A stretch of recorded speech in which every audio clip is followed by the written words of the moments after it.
When you joined the police department, did it ever enter your mind that you joined because you wanted to kill somebody? No, it was more of preventive. Like if I could stop it from happening, that was kind of my mindset. It was never that I wanted to have to shoot someone, but if I could prevent maybe the next 9/11, that was always for whatever reason in my mind. I knew that the chances were that like slim to none, but I guess if the opportunity presented itself, I wanted to be the one. Right. And you can tell, ladies and gentlemen, that I didn't tell him I was going to ask him the question. And I do that on purpose because I want to see the real reaction.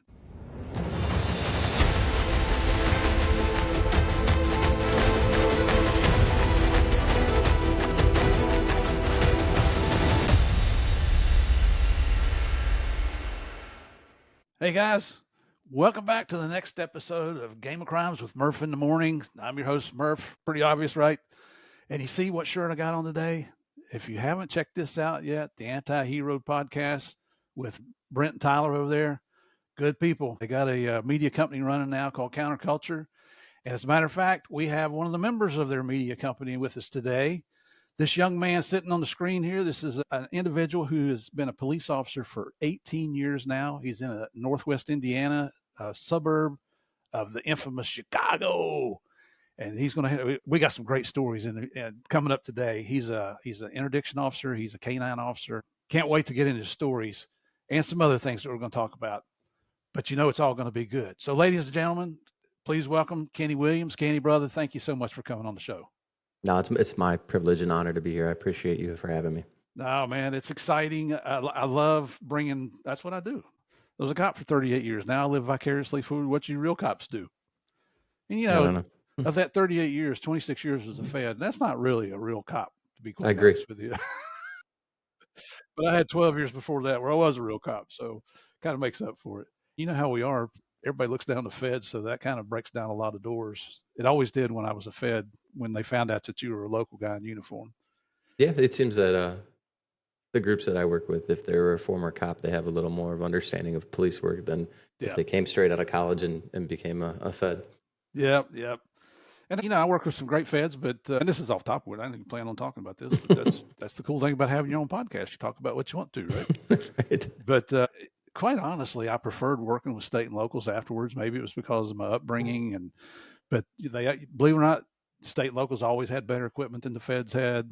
I could call state and locals at 2:30 in the morning. They'd be out by 3. You call Fed 2:30 in the morning. He said, "I'll see you coffee." All right, all you Fed brothers and sisters, I love you. So don't send me hate mail, okay? You can send it. It's okay. It's all one big family. But Kenny, we're going to have some fun today, brother. I mentioned to Kenny that we have a section here called our Small Town Police Blotter, and that's where we talk about some of the stupid things that criminals do out there. And, you know, I've got to read the disclaimer here so I don't get sued. This is a show about crime. We talk about bad people. We talk about bad people doing bad things to good people. We take our stories very seriously, but we never want to miss the opportunity to have a nice little laugh at the expense of some of these crazy criminals out there. And I hesitate because I'm trying to clean up my language, y'all. So bear with me here. Kenny has agreed. He's up in Northwest Indiana, as I mentioned. So we have a story for him. So Kenny, take it away, brother. So this occurred in 2019. An Indiana man accidentally shot himself in the penis and scrotum. Oh. And then beyond that, he got charged for carrying a handgun without a permit. So not only does he get to go to, I don't know, the hospital for some pretty gruesome injuries, then he gets charged on top of it. Oh. We'll scroll down a little bit. But according to the police, Jones suffered an accidental self-inflicted gunshot injury while walking around the street around 6:45 a.m. During the hospital interview, Jones told the cops that he had an unholstered high point. Well, that's where he went wrong right there. As soon as you have a high point, it's a problem from the get-go. And he tells them, can you say Saturday Night Special? Yeah. It slipped out of his waistband, and as he tried to grab it to put it back in his waistband, he pulled the trigger. Jones stated the gun did not belong to him. He was waiting to purchase the firearm, which is probably not a good idea at this point. And for some reason, they decided to attach photographs that I did not open. But oh yeah, don't want to see that. No. I mean, you just wonder what he was really grabbing when he was trying to adjust the thing in his pants. I mean, if he not used to carrying a gun and Just to go pull up your pants, I guess. I don't know. Maybe forget it's there. Who knows? Oh my goodness! I got to tell you this. I started in law enforcement in '75, and my best friend back then, we shared an apartment that we lived in, and he was getting ready to go out to a club one night, and his nickname was Tripod, and you can just figure out. You come up with whatever you will how he got that nickname, but you're probably right. But we were going to go to a club one night, and I was over at my girlfriend's house picking her up, and he was back, and I get a phone call that said that he just shot himself. I'm like, what? Because you're thinking suicide, right? Yeah. What he did is he had on his tight jeans to go out clubbing in the '70s, and he put his 38 down, revolver down in the front of his pants, and then he bent his leg up to tie his shoes or whatever, and the thing went off. It missed anything important, but and it missed the femoral artery, which was the big thing. But it went in up close to the crotch and came out above the knee. Did not hit anything vital. They didn't even keep him in the hospital. But you know how they cleaned the wound? They took a rifle cleaning rod. Oh my God. And just ran it all the way down. It's oh my gosh. I couldn't imagine. I had forgotten all about that story until you mentioned the story, but oh my goodness. The pain. That was probably more painful than being shot, I bet. Jesus. Oh, it just makes you cringe. I'm still wiggling in my seat here. Yeah. Like I grabbed my legs when you said that. Just I felt it. It's a man thing, everybody. You just kind of feel it whenever somebody else suffers something like that. All right. So there's never a shortage of stupid criminals here in Florida. Just so you know, Kenny, I try to teach my kids and grandkids to be leaders, not followers. And here in Florida, we try to be the leader of the dumb criminals. I don't know if you've ever heard of Florida Man. It's a real thing. So this one comes to us from Melbourne, Florida, which is one of my favorite places over in Brevard County. My wife and I, we love to go over to Satellite Beach and hang out, which is right there next to Melbourne. But in this case, there's 3 men were arrested last week when they were caught taking a sledgehammer to the parking lot of a seemingly abandoned building. And this is according to the Melbourne PD. In an affidavit, police say that an off-duty officer was inside the building at 650 North Apollo Boulevard, which happens to be also listed online as the Melbourne City Police Department. They heard a banging outside. This happened in April, same month. We're recording this in late April. The officer went to the window. He spotted 3 men taking turns with a small sledgehammer. Police explained that the trio was breaking up the curb of the parking lot in front of the property's entrance. As a result, all 3 were taken into custody. One of the men, identified as Daniel Cabral, 36 years old, and certainly old enough to know better than to do this crap, later told investigators that the group had been trying to skateboard on the concrete bank of the entryway at the police department. Daniel stated the group was trying to make a pathway to approach the concrete bank, and they were taking turns with a sledgehammer to remove a section of the curb. They thought the building was abandoned. I don't know. Is there a sign on the front of it that says Melbourne PD? Probably. The other 2 suspects, Jake Yanko, 23, and Nicholas Hansen, 28, all old enough to know better than to do this. They told the same story. In total, the damage to the curb was estimated at $250. All 3 men were faced a charge of criminal mischief and were released on a bond of $500. Now, that doesn't compare to the story in Indiana, but it just shows you. Yeah, they're both. There's probably police cars sitting out there. You know, Melbourne's not a small little town like I worked in with 30, 40 cops. It's a good sized agency over there. And Wow. Melbourne can be a little tough too. So thank you for playing along with that, Kenny. I know it's kind of silly, but I enjoy doing it, and it starts the show off with a laugh. So I think it's all good. If you're wondering how Kenny and I met here, we've got a guest coming on the show here soon in early June by the name of Tom Rizzo. You might recognize the name. He's going to be right now having scheduled as episode 199. And I think Kenny, you're going to be, let me go over here to my master list because that sounds important, 197. So it'll be 2 weeks after your episode comes out. Rizzo is on a TV show he's a co-host on a TV show called On Patrol Live. And this guy's a stud. I mean, I've never been a big muscle-bound guy. Rizzo is.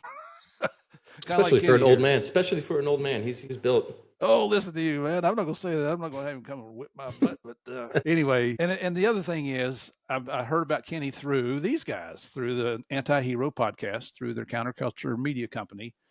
And I said, you know what? I'd love to have these guys on, especially somebody with a lot of experience out there that has some great stories to tell. And Kenny does. Kenny has his own podcast. It's called Beyond the Barrel Podcast. So we're going to talk about that throughout the show. But yep, there's his sign in the back. He's got the cool neon lights and he's got the machine gun up there. And originally, when I heard Beyond the Barrel, I'm thinking a barrel of whiskey or something. That's kind of the double pun in there. I was a Yeah. bartender before I was a cop, and kind of bringing it full circle, beyond the barrel of the gun, beyond the barrel of the whiskey barrel, sitting around having drinks after work. There you go. But once I saw your logo, I thought, well, I guess I got that wrong. But hey, I didn't. Turns out I didn't. He's even got his shirt on there. Look at you, brother. I like that shirt. And Thanks, bro. this was a free shirt from the guys. I'll mail you a coin and a shirt. And oh, the coin. Wait till you guys. We're going to talk about that. I'm going to show you his coin later on. But let me just say, I'm honored, truly honored. Never thought I had this opportunity when I made that coin, to be honest with you. Well, thank you very much, man. That's very flattering. It's we're talking about it now. It's a square coin, and what I'm going to do is you're going to see a picture of it here in just a second. There are 5 law enforcement officers on that coin. There's a guy named Kiki Camarena, which if you followed me anytime at all, you know who Kiki is because we honor his memory every opportunity we get. There's these 2 guys named Pinion Murphy that might be Murph here. I guess he couldn't come up with anybody else put on that dang coin. Then let's see, Robbie Bishop. Yeah, Robbie Bishop, who was a police officer in Georgia when I was stationed in Atlanta, who was an interdiction officer, who was extremely aggressive. It was extremely successful. Got killed in the line of duty. You okay if we just dedicate today's show to 100%. the memory of Robbie Bishop? He was a police officer in Villa Rica, Georgia at the time.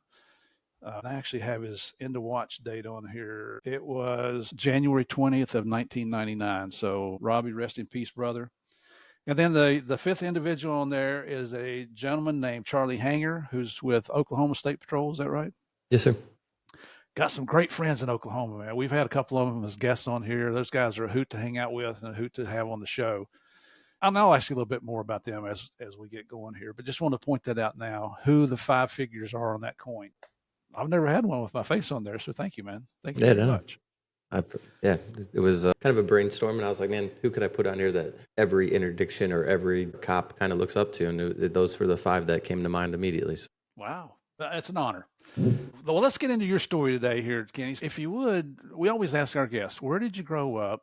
What were your family dynamics? Did you come from a law enforcement family, brothers and sisters? Did you play sports in high school? Did you graduate high school? Because I hope you did.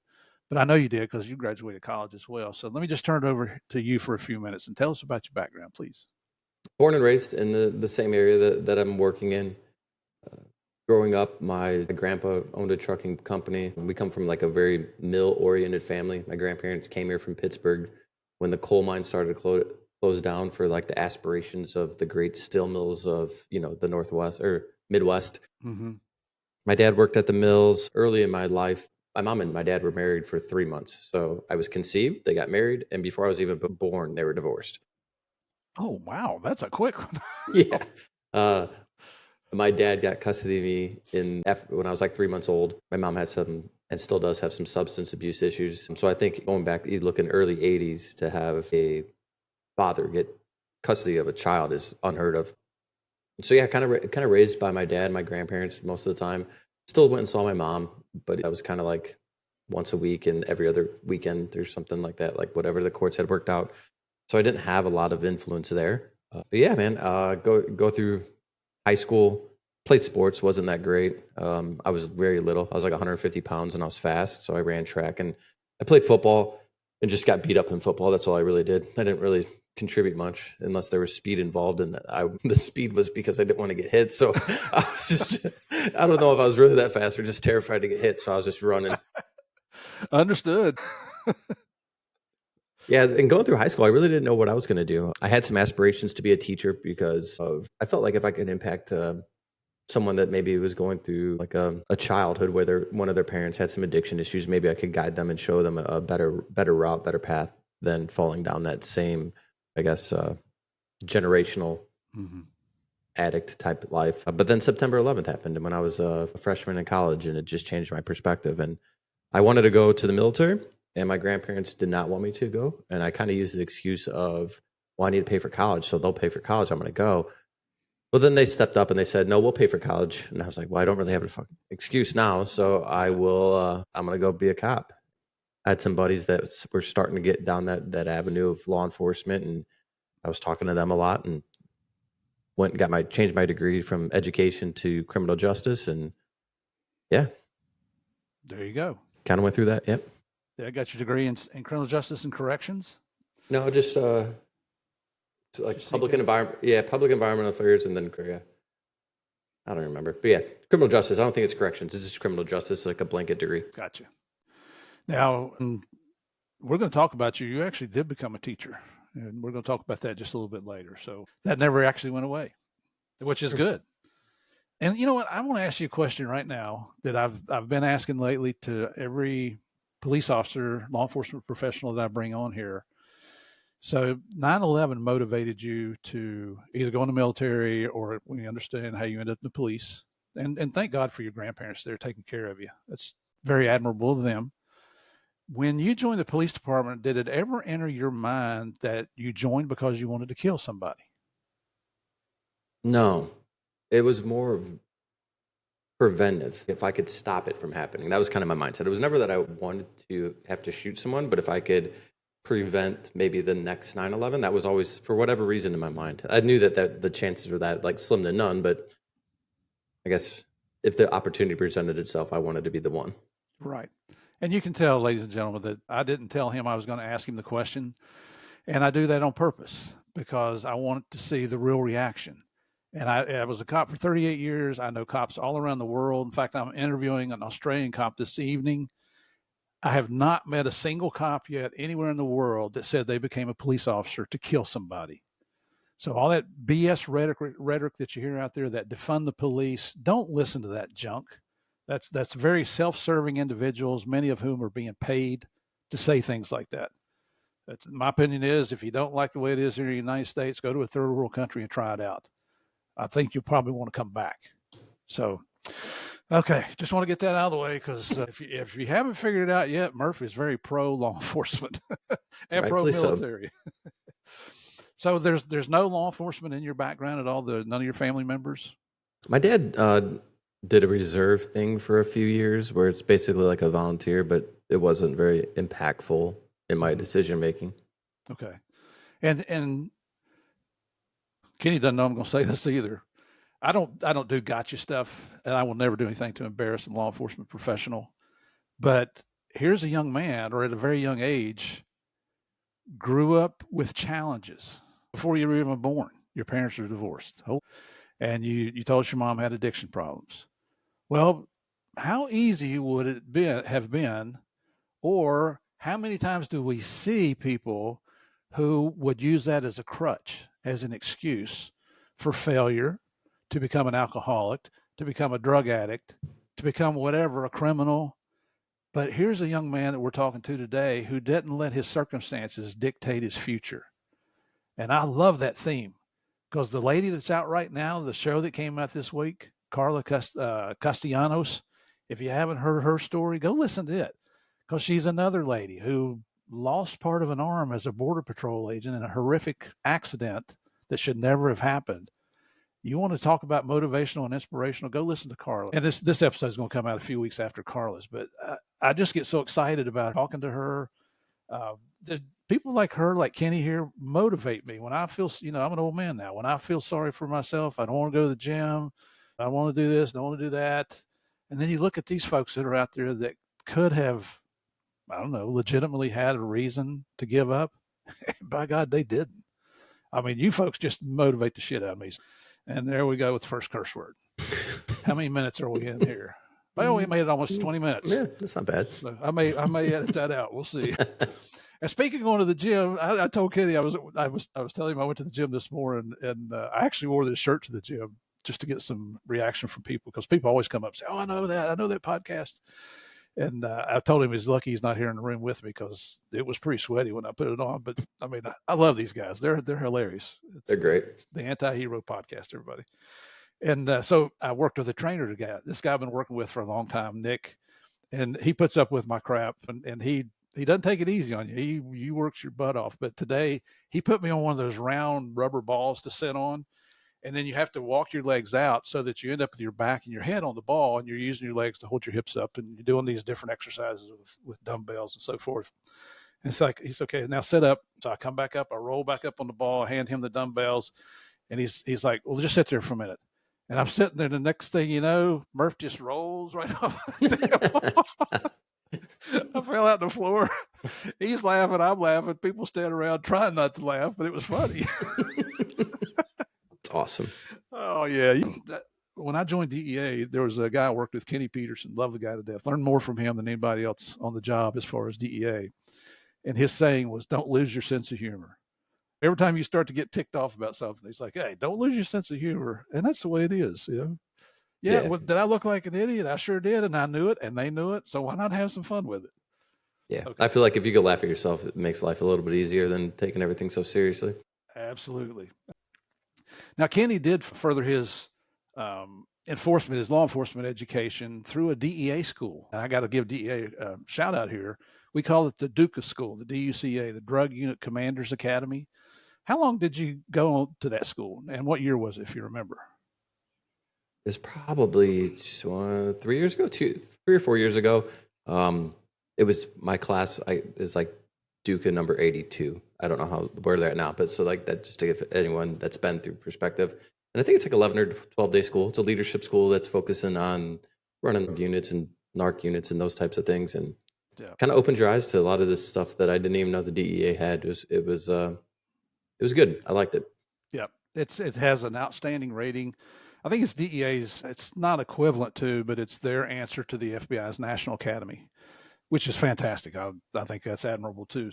But you know, gotta love DEA there. So, what year did you join the police department? I got hired in 2007. And that's the same department you're still with. Correct. Do they have their own police academy? Are they big enough to have their own academy, or did you go to a regional academy? What'd you do? Yeah, a regional academy. So in Indiana, I don't know if maybe Indy has their own academy, but a lot of them, it's there's like one near Indianapolis, and then there's like 5 or 6 satellite academies throughout the state. But I don't know. I'm sure Indianapolis has their own big, because they're a huge department. I'm sure they have their own academy. How big is your department? About 70. 70 sworn? Mm-hmm. That's pretty good. My department was 35, and now it's probably down to 22. Wow. This was in southern West Virginia. But you had a blast, and you learned the job because you didn't have other people to rely on. I mean, if it was a murder, you called the detectives out, or on the major capital crimes. But we had maybe 1, maybe 2 murders a year. Some years no murders in the city, so it's a nice place. Good place to learn the job, though. Yeah, you learn everything. You learn everything from the patrol aspect, and you even have to do some smaller investigations and those types of things as you're a patrolman, because just manpower doesn't a lot for everything to go take the initial report and then turn it over to the bureau. Exactly right. Did the academy you went to, was that a live-in academy, or did you go home at nighttime? No, I went home. That's bad. You need to stay there and suffer. I mean, learn. The old saying, misery loves company, right? Yeah. Yep. How long was your academy? It's 16 or 18 weeks. We were talking about that the other day, and I can't remember, because I think right now it's at 15 or 17. But when I went through, they had added an additional week for a short period of time. So I think it was 18 weeks. How many people in your class, and are they from all over the state? Yeah, mainly the Northwest area, but there was about 50 people in the class, and they used to run 3 a year, and I think that they do 2 a year now. Yeah. Did they make you do PT and all that kind of stuff? Every day. Yeah. Yeah. But you know what? What a great networking opportunity, right? Especially like if you go to the one downstate, it's guys from all over that you probably never see again, some of them, or at least here, like most of us stay in touch, and we kind of go through the ranks together too. Like we're all kind of on that same, so maybe not same agency, but definitely same, like, all right, time on. So promotions and people going in administrations and those types of things kind of happen across the board with all of us. Nice. Did tell us a funny story that happened while you were in the academy. It doesn't have to be about you. It could be about any of the guys. There's always hilarious things that go on in the academy. There is. Yeah, there's so many. I'm just trying to think of one that's like maybe PG or so. Well, this is an explicit podcast, so you're welcome to tell whatever you got. You just talked about a guy getting shot in the, you know what? Yeah, that's true. That's true. I'm trying to think. I think one of the funniest ones is there's a guy in our academy that couldn't swim, and you have to basically swim. So they make you jump off a high diving board and swim across. Well, when the instructor wasn't looking, he like got wet and walked around and made it look like he swam across. So it was like I was like, how did you pull this off? But he pulled it off. So I don't know. Nobody ratted him out. No, not one person. What's that saying that Clint Eastwood used to say in the military? Something, adapt, and overcome. Oh. There you go. So when you come out now, you're back at your PD? Are you with a training officer for a little while? Yeah, I had 2 field training officers, and it was great. I had one that was super knowledgeable, but more on the conservative side. But when it came to case law and stuff, was like squared away. And then I had another one that knew his shit, but also was very active. Like he wanted to go out there and find bad guys, and it laid a great foundation for me, just showing me how to go out there and be a proactive cop. Where if you don't have that as a new guy, if you don't have an FTO that wants to be active and go and show how how to find bad guys, like it's an art that it's going to take you time to learn on your own. So I had an accelerated experience with that because of my FTOs. That's great to hear. There was I was interviewed on a different podcast earlier this week and was talking about my first experience with. I was riding with a training officer we had a little tax shift from 7 p.m. to 3 a.m. and got run off the road by a drunk driver at like 2:00 in the morning. A really long story short, she'd left the scene of the accident. She actually sideswiped a car in front of me, ran me up on the sidewalk. So I turned around, got her pulled over. And she was the wife of a very prominent attorney in our town whose brother was a district court judge and refused to breathalyze her, which back then was an automatic revocation of your driver's license for a year. The law firm would hire off-duty officers to serve papers and things like that. So it was a nice off-duty job, easy off-duty job. Had a couple sergeants come to me and say, "Hey, this is my off-duty gig here. Can you see your way itself clear to do anything?" And I'm a rookie. I'm like, "Sure, whatever you guys need me to do, just tell me." This, well, could you reduce the charges to public intoxication and reckless driving? She gets 6 points on her license, pays a few $100 fine, and doesn't go to jail. So sure. So I go into the city court, and typically the chief is there. He's not there that day. A detective is sitting there, a guy named Roger. The city attorney didn't show up, so I'm presenting my own case as a rookie. And so the judge says, "Okay, Mr. Murphy, what you got?" I said, "Well, Judge, before we start, could I ask the court to consider reducing the charges?" And I mentioned it, and he's like, "Oh, there's no way. Absolutely not. We are not reducing this charge. You charged this individual with drunk driving and the whole thing, leaving the scene of an accident, blah, blah, blah." And so I go through and present my case, and it's pretty cut and dry. At the end, he looks over at the attorney. It's another attorney from that same law firm who hasn't said a word. And the judge looks over at him and he says, his name was Norris. He said, "Norris, what do you think? I don't think that's enough evidence to convict anybody of drunk driving. I think we're going to reduce these charges to reckless driving and drunk in public." And I know my chin hit the floor. I'm looking over at the detective. He's laughing at me. The judge is like, let me introduce you to Officer Murph. He's the newest addition to our police department. He's got a bright future here with the city. Can somebody come and pull this thing out of my rear end? Oh, just funny stories that happened out there. So we got you on patrol. And how long did you have an FTO before you were out by yourself solo? 2 to 3 months. And of course, you got straight days, Monday through Friday, weekends off. Yeah, right. How long did you stay on patrol before you got interested in other things? So in the academy, it piqued my interest. It's crazy because the academy is 18 weeks long, and there's like a 3-hour block about criminal interdiction, and it was something that I was like hooked on. We just didn't have that at my agency. But my first 5 years, that's all I really did. Was just general patrol stuff. And then I was offered an opportunity after 5 years on to do a part-time interdiction thing and kind of ran with it. All right. If you would explain to our listeners, what do you mean by interdiction? I'm a sports fan, so the best analogy I could come up with all the time when people ask me is like, if you're a defensive player, an offensive player has the ball, interdiction is similar to intercepting a pass. Like an interdiction can be in many forms. You could have highway, which what I do, or you could have parcel, you could have, I guess, boat, airplane, all these types of different interdiction styles or techniques or avenues, I guess. Mine is just specific to the highway. Mm-hmm.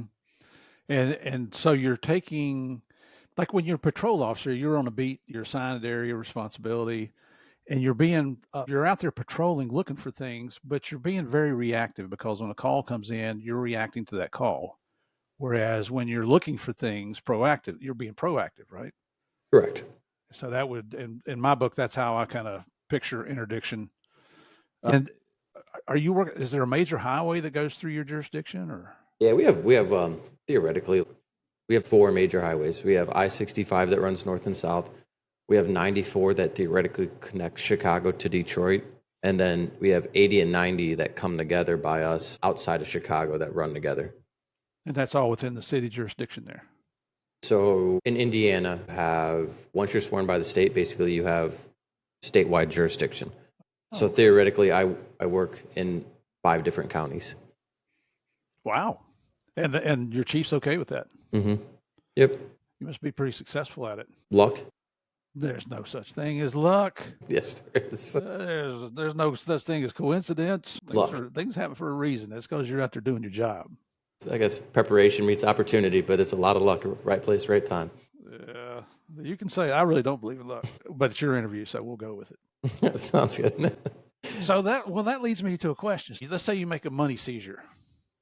Who gets the assets? Does that go to your city if you're in somebody else's county, or how does that work? So it depends. Like if we work very close with the feds. So like if the feds are going to take it, then it's coming. They take whatever portion, and eventually some comes back to my city. If it goes stateside, the county gets some, the state gets some, and then our city gets some. So it kind of just depends on which avenue the asset forfeiture goes. But even if I'm in a different county, eventually the city gets some benefit to it. Are you on a task force? I was it's called domestic highway enforcement, but it's not a task force. We're not it's just giving guys, that's where I started at, overtime money to go out there and work. But there's not necessarily like a task force. It's not like, and then recently there was another initiative that came out, and I think it's Operation Choke Point or something, where I get overtime money from the feds to go do it. I have a good friend that works in that domestic highway enforcement in Washington. He's a retired North Carolina trooper, Tim Cardwell. Do you know I love Tim? him. Love him to death. He's fantastic, isn't he? I tried to get him on my podcast, and he said that he would not do it. Really? He said he did one podcast, and most interdiction guys don't like coming on and talking about it. But I tried. I talked to him maybe a week ago, and he wasn't having it. You know what podcast he came on? Mm-hmm. Game of Crimes. Mm-hmm. He told me. I'm aware. Oh yeah, I love that guy. He's great. Oh man, just so many good stories about him, and I would look him up here on my master list, but it'll take me a while to find him. Just his name is Tim Cardwell, Cardwell. If you want to listen to his episode, just one of the most humble, gentlest giants that you'll ever meet. He's tall. He's tall as can be. He's a big boy. He's a big North Carolina boy. He's a North Carolina trooper. He had a K-9 at one time who actually saved his life when the traffic stop. The bad guys pulled a gun on him. The K-9 came out of the car, and that caused the bad guys to run. But that boy didn't need a dog. He could sniff drugs out on his own. It was unbelievable. Unbelievable. We're in middle North Carolina. I'm stationed in Greensboro, North Carolina, and they're not running 95, which is on the east side of the state. They're running, was it 85 that comes up through mid North Carolina there, and then I-40 would come across, but they pretty much focused on 85 and just killing it. What a great guy. Yep. So when you mentioned DHE, that's what brought that to mind here. So when we were setting up your interview date and time here, do you have specific days of the week and hours of the day that you work, or do they pretty much leave it up to you? I'm afforded a lot of flexibility. Since interdiction kind of is taken off in my area, there's a lot of people that work it. It's not that I don't want to work with these people, but I also realized if I was a smuggler and I saw 30 squad cars sitting in the median at particular times a day, I wouldn't leave Chicago during those, so I kind of just move my schedule along. And as long as I'm getting my hours in, that's all the administration really cares about. I keep a track of all my hours. I log all my hours. The computer logs them all for me too. Mm-hmm. As long as I'm getting my hours in and I'm being productive, they're good with it. What rank are you right now? I'm a sergeant. Okay. So you answer to a lieutenant? Yeah, we used to be captains. They just did some restructuring. Yeah, but now it's a lieutenant. Doesn't really have anything to do with anything. Just letting everybody know I know what ranks are. That's being goofy here. At some point in your interdiction, where you didn't start out with a K-9, did you? You were just by yourself. Mm-mm. Yeah, 2012, 2014 or 15, I got my first K-9, and then in 2016, I was assigned to the highway part time, or from part time to full time. My administration, I guess, found some value or whatever it was, and me being up there, so they created a position for me. It was pretty amazing, pretty humbling looking back and thinking about it. Mm-hmm. Your agency sounds like a good place to work. Yeah. Well, my first 6 years, I had 6 different chiefs, and then since then, I've had two chiefs, and both of them are absolutely amazing. Both of them were great. But the first 6 years, I was so new, I didn't realize all the turmoil. But yeah, like looking back, that was happening now is the amount of time I have on, and you didn't know what direction the PD was going. It was I couldn't imagine some of the older guys during that time. Whew, that's a lot. You're right, tell me. Were they bringing outsiders in, or were they trying to promote No, up through the ranks, or through the ranks. just wasn't working? And so when I got hired in October, and we had a new mayor take over. So that was one chief. He placed a chief in there for about a year, and then removed him. New chief for about a year, removed him. Temporary chief for 6 months, and then there was a vote of no confidence at the PD.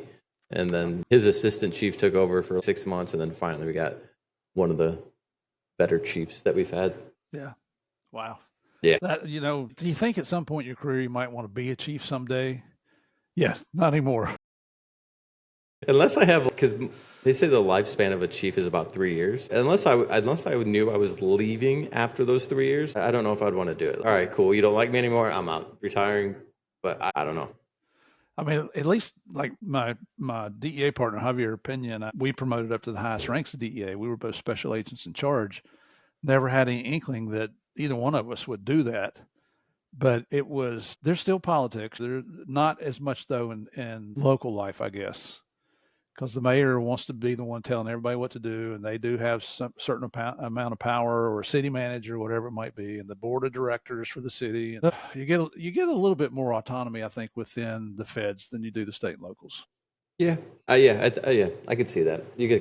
Makes more sense. Yeah. Well, I mean, we still got our jerks just like everybody else. But honestly, I've already said I prefer working state and locals.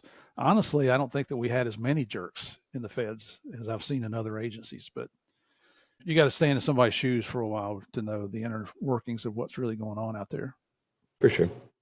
So your first dog now, did you have any say so what it was going to be, or No clue. no?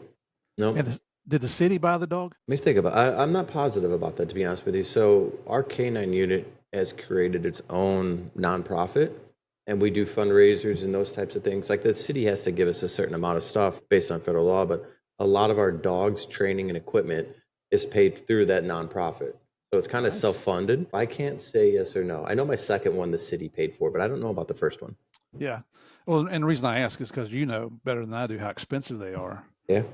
Between the buying the dog and training the dog and paying you as the handler, it's tens of thousands of dollars. Yeah. Yeah. I mean, the first dog I think was 10,000. What's nice is we have a trainer and a master trainer within our unit, so they don't have to outsource it. But what they have to do is give us that time on the back end for me and that trainer to be off work for a certain amount of time. So there's still money involved. It's just money that's already allotted for basically manpower that now isn't there. So they have to backfill that somehow. And the training never stops with the dog. It's not like you train them and then they're good for the next 10 years, right? No, yeah, we train weekly, at least 4 hours a week. We've had quite a few K-9 officers come on here, and it's always the same. There's an organization. We had a lady come on here named Christy Schiller. Lives down in Texas, near Houston. She saw on TV news where a K-9 was killed in the line of duty down there. This is several years ago. Christy and her husband are they're well-to-do financially. I think he's in the oil business down there. So she decided she was going to do something. She started a nonprofit called Canines for Cops. Now, I haven't talked to Christy. We swap messages on Facebook or text every once in a while. She's a hoot. She's a former Playboy Playmate model. Just fun to hang out. Well, I've never gotten to hang out with her, but just always doing something funny, but always helping other people is the cool thing about her. The last time I spoke to her, she has donated over 300 dogs to law enforcement in the United States. And that clause includes buying the dogs and paying for the training as well. Wow, that's So impressive. just for something for you guys to keep in mind, Canines for Cops. So it's Canines, the number 4, and Cops. And our listeners, if you want to check them out, I mean, it's fantastic. She was on there's a black talk show host, big guy. He's funny. Used to have a big mustache. I see his face. I just can't remember. He's originally from West Virginia, where I went to high school and college. But she was on his show, and they actually honored her. She didn't know it was going to happen. A bunch of the K-9 officers came with their dogs and surprised her cool. on the show. Very cool. Man, I can't believe I can't remember his name now.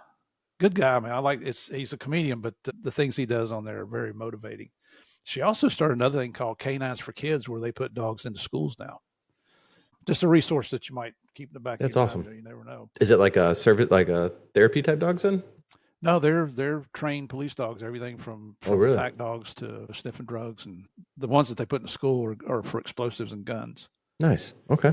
I don't even know if they train those to be attack dogs, but I mean, hats off to Christy, man. She's fantastic. Your first dog, what kind of dog was it? A Dutch Shepherd. And did they get it locally, or did it come internationally? Internationally, and then through what they call them, but it came from overseas to Florida, then up to us. Yeah. Was it still a puppy back then? I got him. He was, well, they told us he was 15 months old, but when he's coming from overseas, who knows? Yeah. You didn't know you were going to have a test today, did you? Making me think about this stuff now. Testing your memory. I think canines are just a great topic to talk about. It's amazing the things they do and the commitment that the handlers have to make to keep the thing working. It's. I mean, I love interdiction, but as far as rewarding, watching, it's almost like a kid watching him the growth, and then watching him do things on their own. So that's super rewarding. You go through all this training, and you get frustrated, and you have all these ups and downs or whatever. But then you get to see the finished product, or quote unquote the finished product, and then he's doing what you've asked him to do through repetition, and just watching him do it on his own. It's always like I don't know, just real rewarding. Yeah, it is. It's always amazing to watch them work. Sometimes I like to be inside my car while I'm watching them work because I don't want them to bite me. But you remember your first dog's name? Mojo. Mojo. Mm-hmm. What language did you speak to him? Dutch, I think. Was it? Of course, you grew up speaking Dutch, didn't you? Yeah, exactly. Well, I mean, it makes sense if you think about it, because if somebody else shouts, who's going to know a Dutch command when you're dealing with street thugs out there, right? Yeah, we made Mojo bilingual, so the stuff that he didn't know, we just kind of went with the English stuff after that. But, yeah, but he knew both, like some things in Dutch and then some things in English. What was his specialty? Was he a chase dog? Just narcs. Just narcs. Narcs. Oh, yep, okay. Strictly narcs. Not an attack dog or. Nope. Oh, okay. And so here we are in 2025. How many dogs have you had? 2. I'm on my second one. Oh, that's all. And what kind of dog is this one? The biggest lab you've ever seen in your life. A lab, really? He's huge. He's like 85 pounds. He's like solid muscle. He looks like a tank. Is it black or chocolate or? Black. They told me that he would only weigh 70 pounds max, and then he just keeps growing, so I don't know. He looks like he's on like TRT or something. He's jacked. Yeah? Yeah. What, do you work him out hard, or he's just naturally like that? He was naturally like that. I mean, he just kept growing. So when I got him, he wasn't this big, but he doesn't have an off button. So every day I take him to run 20 minutes before work and 20 minutes after, just sprints. And I don't know if that helped him get these huge shoulders and stuff or what, but he's a big boy. You have to send me a picture of him so I can put him on here and everybody can see. All right, that works. Now, what's this dog's name? Gibson. Gibby. And what is Gibby trained to do? Narcotics also? Yep, strictly narcs. Yeah, I don't think I've ever seen a lab as a chase dog or a search dog. Maybe a search dog. But... Yeah, well, I guess track. We've been tracking. I don't know if they have the temperament to bite people, but we've kind of messed around and had him biting like the sleeves and stuff, but he just thinks it's a big tug toy. He doesn't realize it. Yeah. What is his tug toy? What is it that he works for? A ball. Just a ball? Just I mean, yeah, like, or... yeah, there's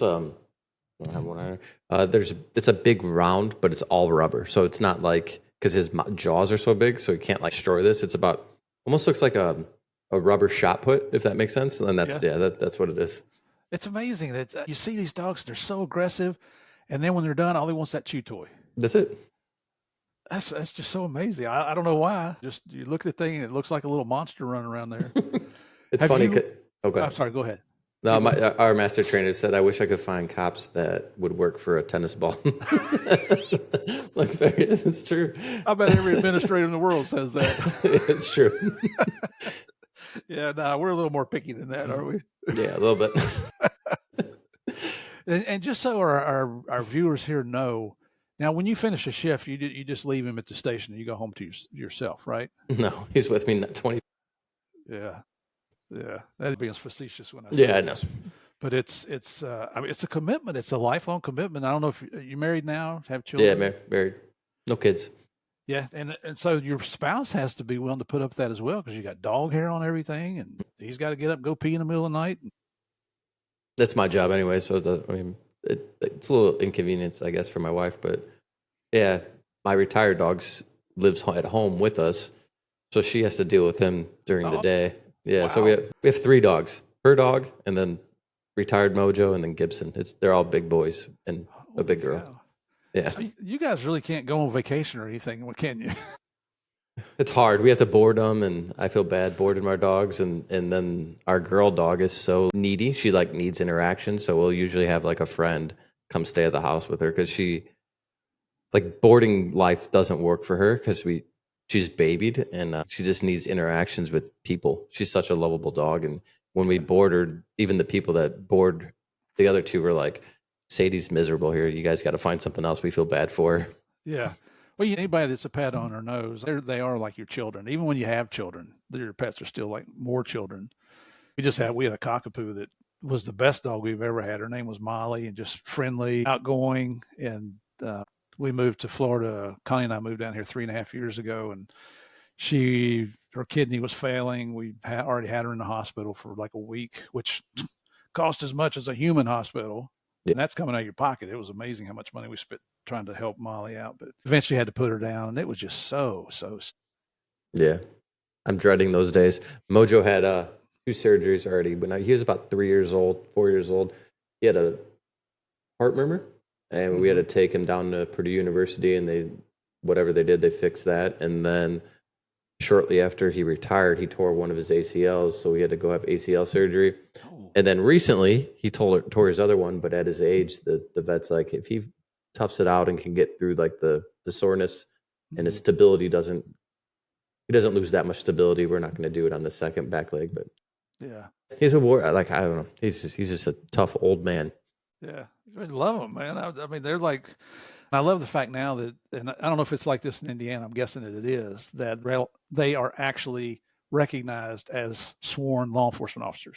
Yeah, and they passed a law a few years ago too. Like our medics, I guess you weren't allowed to transport them but if our dog gets hurt in the line of duty, the medics can transport him in the ambulance now. Good. These dog. Well, I'm saying things that I'm preaching to the choir here because you're the one with all the experience. But I mean, they're risking their lives for you Mm. every day. It's just as dangerous for them, if not more so. Yeah, Especially the dogs that you send out to search for people. yeah, 100%. You send them in a building, you never know what you're going to run into. Oh, let's see what else we got up here. So, what else is required? You know what? Just give us an idea of a week being a canine handler. What's required to keep your dog and to keep it in shape and trained and all that? So theoretically, by I think federal standards, you have to maintain 4 hours a week, or it comes out to certain. I think it's 16 hours a month of training. So that's allotted in our work schedule where we have to go train for those 4 hours. But that's not all we do. I talked about every day before and after work, 20 minutes of running. Mm-hmm. That's not even all we do. You know, when I'm on the highway, I'll pull off. I know where there's specific areas that I could take him to let him go run around a little bit.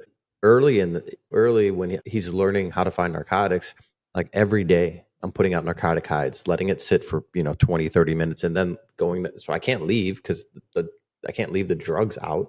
Right. So therefore, you're sitting there for 20 or 30 minutes, letting the drugs set, and then you're running your dog around them. As they get a little bit older, you don't need that much repetition. I mean, if you have an issue or something, then you're going to have to, figure out what the issue is and then fix it. But as long as your dog's still maintaining proficiency, then you don't necessarily have to do it as much. Early on, I lay that foundation. I want that foundation to be the strongest foundation in the world. So if there is something that comes back later on where there's an issue, I know that the foundation is good and it's one small tweak that I have to fix and not go back to square one and do it all over again. Mm-hmm. But yeah, so I mean, you're looking, I don't even know how much time, 4 hours. You're probably looking at 3 hours a day plus that 7 hour day. I mean, you're looking at, I mean, I don't know, lots of hours tied into the, yeah, for sure. Does your dog sleep in the house with you? Yep. Does the dog's temperament change between when it's off duty and it's on duty? Mojo did. Gibby doesn't. Gibby doesn't have an off switch. So when he's at home, he might jack around for a little bit and kind of play, but he needs something to stimulate him to keep his mind. He's got like ADD or something like me, kind of like something to stimulate his mind, or he's like, I'm going to find something to stimulate my mind, like chewing on your couch if you don't give me something to do. Yeah. So he's one that doesn't have an off button. If I put him in the kennel outside, which is kind of, it's more of like a run when the weather's nice, that is kind of his off area. He knows that I can chill out here. Or at night when I have him loose, when he wants to go to bed, he just literally goes to the kennel himself and lays down. And he knows that's his safe spot where he doesn't have to go and look for drugs. He doesn't need to have a ball or a toy. But yeah, most of the time he needs something to stimulate his mind unless he's in one of those two particular areas. So being a canine, not just a canine officer, but having a canine, police canine, is a 24/7, 365 job, isn't it? Yeah, no doubt about it. It's amazing. We've had other canine officers on here, and I think it was Tim was talking about, because he had a shepherd, and I've seen pictures of the dog, but he had kids at home, and he said that when he took his uniform off, the dog knew it was time to play. It's family time. But as soon as Tim put his uniform back on, the dog was all business. The kids knew not to mess with the dog at that point because he's ready to go to work. Just extremely intelligent. A lot of our dual purpose dogs are very similar to that within our unit. So the guys that have them are very family oriented dogs. But then when I see them on the street, it doesn't make sense, but because of how intense they are. Mm-hmm. But yeah, I mean, they all, most of them, I think all but one live in the house with their families. How many dogs does your agency have? 7. Wow, that's great. Mm-hmm. Any of them Belgian Malinois? Yeah, we have a few. Are they psycho? That's the one I was talking about specifically. I was thinking about that. He lives at home with his family in the house, but then you see him and he's crazy intense. Like, it doesn't make sense. It seems like that's a theme throughout that breed. Dutch Shepherds are very similar in their temperament. Is that right? They're just different paint job, basically. Like they look exactly the same, except they're brindle, where Mals are more of a tan color, solid, maybe a black face or something. Yeah. We went on, it just reminded me, I work on another project we call the Lost Clipper. And we're looking for 15 Americans that disappeared in 1938 over in the South Pacific in Micronesia. And so I've been with the team over there twice. They've actually made 5 trips. I made the last 2. And the last one we took cadaver dogs, and we found evidence. Wow. Which is the first time we've ever found evidence. But anyway, these 2 dogs are shepherds. And it was amazing to watch the handlers. They're from Texas. Both these gentlemen have day jobs, but they work for a group. And of course, the name of the group slips my mind right now, but they're all volunteers. And I think they have some GoFundMe pages that help pay for the dogs or something, so that it's not like somebody's paying them. And they do everything from searching for everything. But for them to fly from Texas to the country of Chuk, believe it or not, if you ever heard of Truk Lagoon, that was the Japanese Pearl Harbor back in World War II. It's supposed to be the best wreck diving site in the world because of all the sunk ships and planes and different things over there. But to fly over, we all flew on United, and I mean, these dogs needed first class, and we chipped in because these guys are volunteers. So the rest of the team chipped in to pay for their first class and all that stuff. The treatment they got on the way over was unbelievable. No person has ever been treated as good as the airline employees treated those dogs. I bet. They were fantastic, man. We got them out there. We had it was April of last year we were over there, I think it is. And it was hot. We're in the high 90s. The humidity is almost 100% every day. We've got to take boats 45 minutes to get to this island. We had to take big kennels because they're big full-grown shepherds. We had to take fans. We had to take a generator. We had to take electrical cords. We took bags of ice, and we put the ice in the kennels for them to lay on. And of course, they didn't go out at the same time. They went one at a time. And we babied the heck out of those dogs. But when we put them out there, The first dog was less than a minute. His alert is to lay down, and he alerted in less than a minute. And then they walked him around the area, and we flagged everything. Then take him up so the other dog can't see him. Bring the second dog down, and he alerts on the exact same spots. It's just I know that's got nothing to do with you, but it's just phenomenal what these canines can do. They have tons of potential. It's amazing. It really is. It really is. So, Kenny, we've been going here for a little while, and I'm going to call a close to today's session. But everybody, want to come back tomorrow because we're going to get into Kenny's stories, some of the things he's done with canines.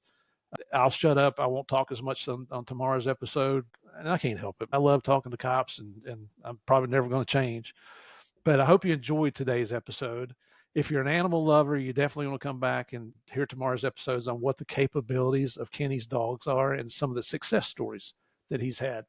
Going to talk about some other things he's involved with, especially his teaching career. It's probably not a real career, but it is kind of. So until tomorrow, thank you for joining us again today. Until tomorrow, be safe out there. God bless. We'll see you then.